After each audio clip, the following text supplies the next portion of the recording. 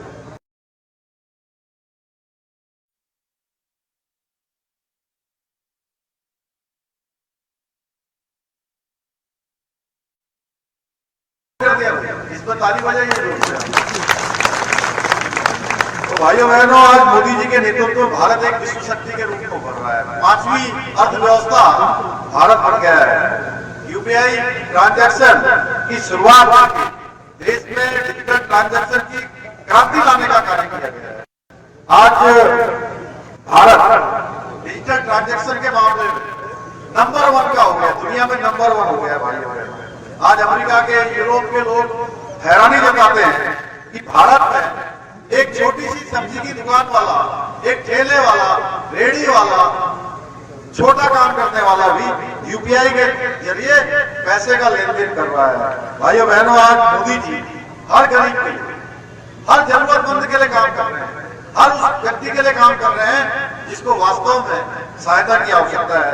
किसान समृद्धि योजना हो, जन धन योजना हो, उज्ज्वला योजना हो, आयुष्मान भारत योजना, प्रधानमंत्री आवास योजना हो, ऐसी अनेक योजनाएं, गरीब कल्याण योजना। आज ही भारतीय जनता पार्टी का संकल्प पत्र जारी हुआ है।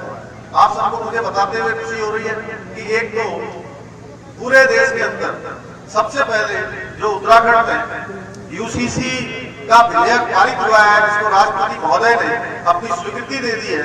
अब आने वाले समय में भारत भाजपा के संकल्प पत्र में उसका संकल्प लिया गया है कि पूरे भारत में आगे माननीय प्रधानमंत्री के नेतृत्व में आगे लागू होगा। भाइयों बहनों, ऐसे अनेक काम मोदी जी के नेतृत्व में, चाहे जम्मू कश्मीर के अंदर धारा 370 हटाई गई हो या सीएए का कानून लाया गया हो।